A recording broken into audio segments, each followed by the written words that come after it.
Hey tricksters, Patrick here. Today we are getting soaking wet. That's because we're heading to the shower areas of Steamworks Toronto to find out what the wet areas are really like at a gay bathhouse.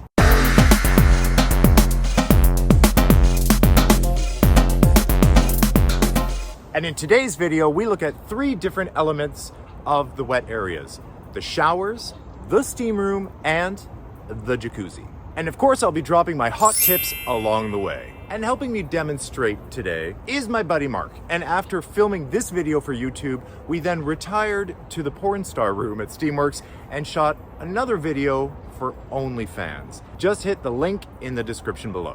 What makes a sauna is the wet areas. So let's dive right in and start with the shower. Okay, we gotta start off by saying that the shower is the perfect cruising spot because it's so communal. Everybody in the bathhouse is gonna make their way to the showers at some point of the evening. Not only that, you're seeing everybody completely naked. So it's a good place to go to kind of just cruise, get a lay of the land, and get your eyes on some naked bodies. Okay, now a couple things that you have to look out for when you're in the showers of any sauna is gonna be the water pressure, the water temperature, and the soap that's available. Now this is gonna change depending on which location you're at and in which bathhouse you're at and which country you're in. Sometimes the water pressure can be really frustrating. It can be not enough. It can be too much.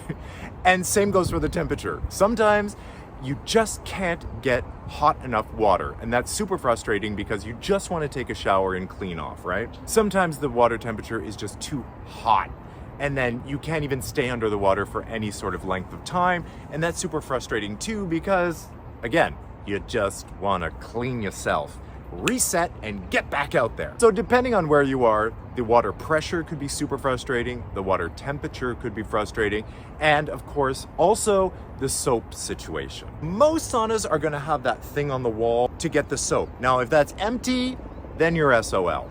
And it's also the quality of the soap. Sometimes the soap can be really lathery and really nice, and then other times the soap can be really stingy, like too kind of watery, and it doesn't lather up, so it can be frustrating. So if you do want to bring your own equipment to take a shower, I suggest that you do that. If you like a certain smell, if there's a certain soap that you use. Also, if you're gonna bring something like a loofah, if you're bringing like liquid soap, then you can do that because they do not give out bars of soap.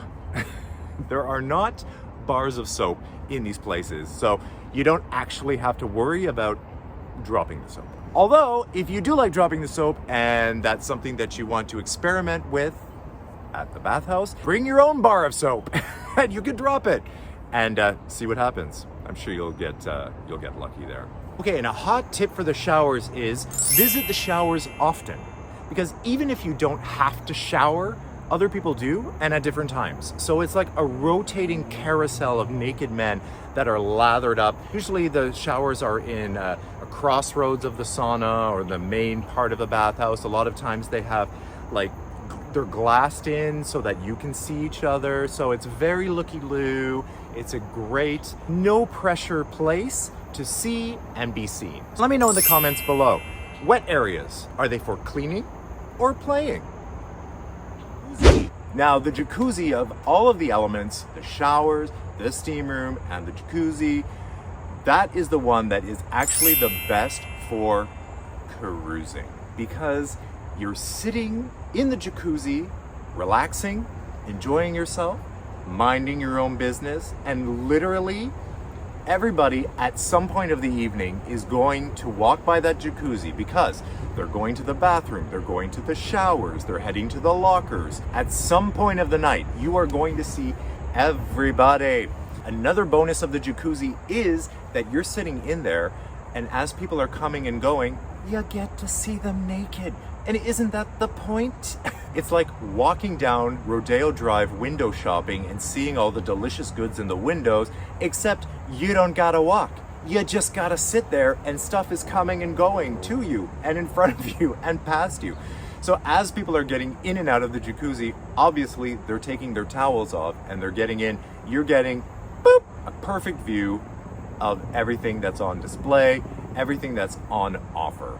To start cruising in a jacuzzi, it's like anywhere else. There's gonna be a lot of eye contact, a smile. Also, because a jacuzzi is the place where you sit and it's a very social kind of place, you can actually start talking to somebody and it makes sense in the jacuzzi.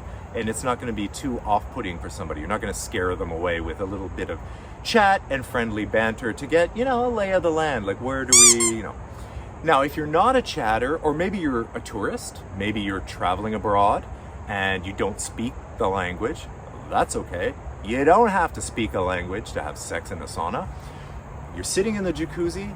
Oh, my hand is just wandering over under the water. Blah, blah, blah. The bubbles. Oh, the bubbles are pushing my hand towards your cock.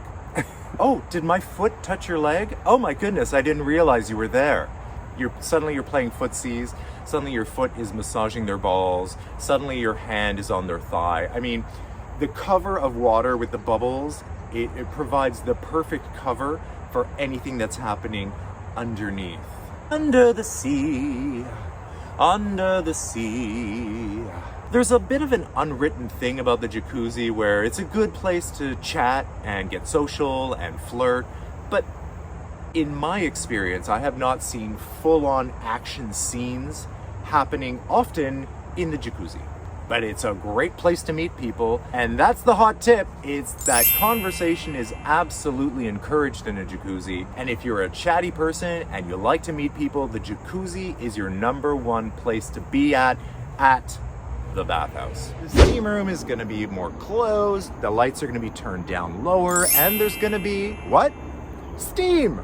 People go to steam rooms for different reasons. Some people actually are there just to relax. I know! Shock! But it happens. Or sometimes people are between tricks or something and you need to recharge and reload. The trick with the steam room is if you're actually going there to play, let's say, it can be a little dark, it can be a little steamy, maybe you can't see enough. Some people need to see a bit more face of who they're gonna be playing with. So a good idea if you wanna see who you're playing with and you wanna play in the steam room is to stand outside the steam room and just wait and see who's coming and going. And then you can be like, oh, that guy's cute, I'm gonna follow him. Obviously, it's a steam room, so it's steamy. And depending on the location and the club and the place, there's different levels of hotness and steam. Sometimes it can be so hot. I'm melting, I'm melting. Okay, it's not that hot, but it gets really hot sometimes. Oh, another thing you have to remember about any of the wet areas, but also the steam room, is that it's a communal space. So you need to be a little bit respectful about who's in there. And you also have to expect that if you do go in there and you start fooling around with somebody, that other people will be watching. And some people will try to join in. So I have other videos that deal with how to deal with those types of situations. You can check it out right there. Okay, now I do have a hot tip for the steam room, and that is keep an eye on your key. Don't leave your key, don't take it off and put it on the bench. It's too easy for somebody to swipe. Just keep it on your thing. It's dark in there, it's sweaty in there, you're probably fooling around with somebody. Keep your key on your person at all times. I love that I'm out here speaking about the wet areas of a bathhouse, and it's literally raining right now. Like, can you hear the rain? Now you might be wondering, Patrick, what is the takeaway of this entire video? If you could sum it up in one sort of thought, what would the takeaway be? And I would say it's this. The wet areas are an amazing place to cruise, to see, to be seen, to make connections, and to start something with people. But once you do that, take that action and take it home. Take that action and take it back to your room. Take that action and head to the dark rooms. Now, if you like this video, give her a thumbs up. And if you want to stay in touch with me outside of YouTube, outside of my socials, head on over to patrickmarano.com, scroll down, sign up for my weekly newsletter, and stay in touch with more. So now you know about the wet areas of a bathhouse. But what about the other areas? You can find that in this video right here. And I'll see you in the next video. Mwah!